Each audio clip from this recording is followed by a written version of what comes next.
Hello नमस्कार प्यारे साथियों। आज के इस वीडियो में हम लोग जो है ना जो सीरीज शुरू किया था क्लास 12th की हिंदी का। आज जो है हम लोग उसी का गद खंड का चैप्टर 8 सिपाही की माँ, जो एक क्या कह सकते हैं, एक नाटक है। उसको हम लोग आज वन शॉट इसका हम लोग क्लियर करेंगे। जो बच्चे प्रीवियस चैप्टर्स नहीं देखे हैं वो कृपया करके आप प्लेलिस्ट चेक कर सकते हैं।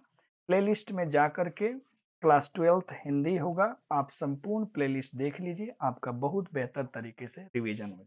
आइए आज हम जो है देखेंगे सिपाही की माँ की पूरी कहानी। हर वीडियो की तरह सबसे पहले लेखक का परिचय देखेंगे। प्यारे बच्चों, जन्म हुआ था 8 जनवरी 1925, मृत्यु हुई थी 3 दिसंबर 1972 को।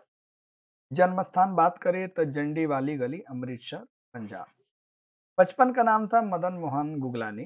माता पिता बच्चन कौर और पिताजी थे करमचंद गुगलानी। शिक्षा की बात करें तो एमए इन्होंने संस्कृत से किया लाहौर में, ओरिएंटल कॉलेज जालंधर से हिंदी भी किया और दिल्ली विश्वविद्यालय में इन्होंने अध्यापन का काम भी किया, पढ़ाया।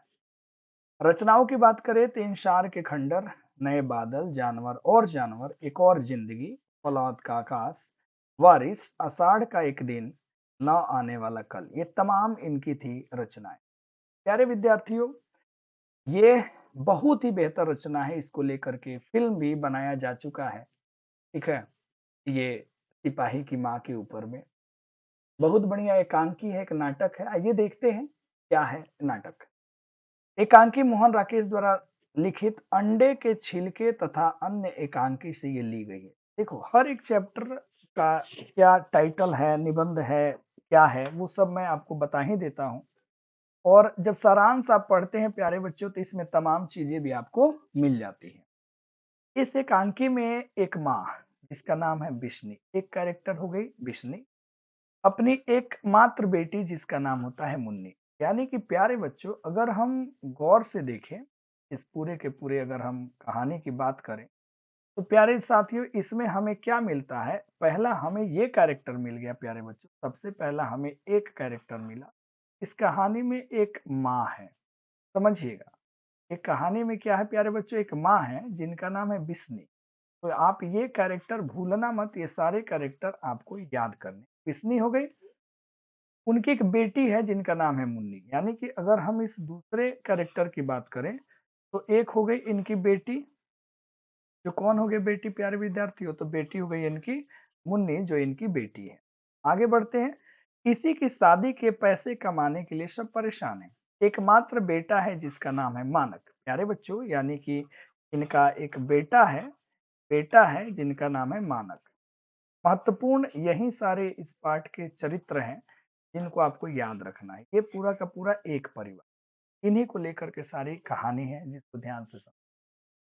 एकमात्र बेटा मानक है जो कमाने गया है, कमाने इन द फौज में शामिल हो गया है और वो युद्ध पे गया है।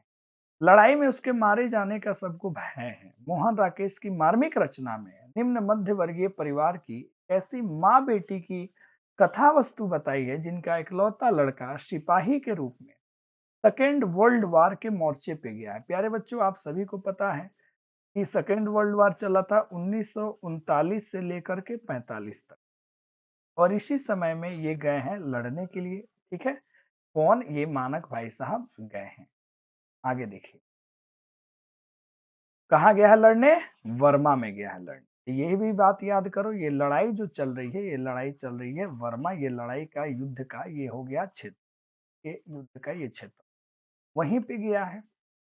वह अपनी माँ का इकलौता बेटा है और विवाह के लिए तैयार अपनी बहन का इकलौता भाई है। उसी पर घर की पूरी आशा टिकी हुई है। वो लड़ाई के मोर्चे से कमाकर लौटे तो बहन के हाथ पीले हो सके, अर्थात बहन की शादी हो सके। माँ एक देहाती भोली स्त्री, वो ये भी नहीं जानती है कि बर्मा उसके गांव से कितनी दूर है और लड़ाई कैसी और किस लिए हो रही है भी पता नहीं है। उसका अंजाम ऐसा भी हो सकता है कि सब कुछ खत्म हो जाए, ऐसा वो सोच भी नहीं सकती। लेकिन माँ को अपने बेटे की चिट्ठी का इंतजार दिन रात रहता।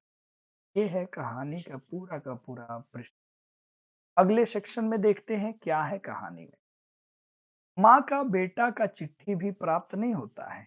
जैसे आप कहानी देखेंगे तो बराबर उसकी बहन दौड़ के जाती है। जब भी डाकिया आते हैं तो पता लगता है कि बगल वाले की चिट्ठी आई, लेकिन इन सपने में बिश्नी को मानक दिखाई देता है। उससे बातचीत कर पूरी तरह घायल है।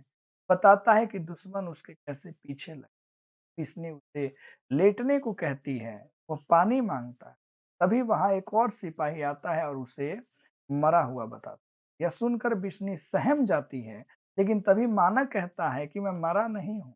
वह सिपाही मानक को मारने की बात करता है, लेकिन बिश्नी कहती है की माँ हूँ, इसे मारने नहीं दूंगी। सिपाही मानव को वहशी तथा खूनी बताता है, लेकिन बिस्नी उसकी बात को नकार देती। कहती है कि यह बुरी तरह घायल है और इसकी किसी से कोई दुश्मनी नहीं है, इसलिए तू इसे मारने का विचार पूर्ण रूप से त्याग दे। जवाब में सिपाही कहता है कि अगर मैं इसे नहीं मारूंगा तो ये मुझे मार देगा।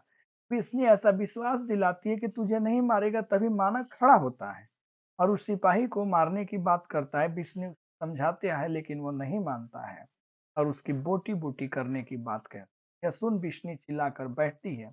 जोर जोर से मानक मानक कहती है। उसकी आवाज सुनकर मुन्नी भी जग जाती है। मानक की स्थिति को देखकर कहती है कि तुम रोज भैया के सपने देखती हो, जबकि मैंने कहा है कि भैया जल्दी आएंगे। फिर वह अपने माँ को गले लग जाती है। विष्णु उसका माथा चूमकर उसे सो जाने को कहती है और मन ही मन गुनगुनाने लगती है। और ये कहानी हो जाती है समाप्त। मेन ये कहानी है। अब इसमें क्या है, पड़ोस के कुछ हैं जो लोग बीच में आते हैं तो वही बताते हैं कि फलाना मेरी बेटी का शादी हो गया, अब तुम अपनी बेटी का शादी कब करोगे। तो इस ये पूरी कहानी जो है इसी चीज पे प्यारे बेस्ड है प्यारे बच्चों, कि इसमें कौन कौन क्या है, ठीक है। और कुल मिलाकर के एक मध्य वर्गीय परिवार की स्थिति को ढंग से दिखाया गया है कि किस तरीके से यहाँ सब कहानी के मुख्य चरित्र ये हैं। वन शॉट की वीडियो यहाँ पे होती है चंद मिनटों में समाप्त। वीडियो अच्छी लगी होगी तो आप लाइक कर लो, ठीक है। और नए होंगे तो आप सब्सक्राइब कर लीजिए और दोस्तों में शेयर कर लीजिए। मिलते हैं अगली वीडियो में। धन्यवाद।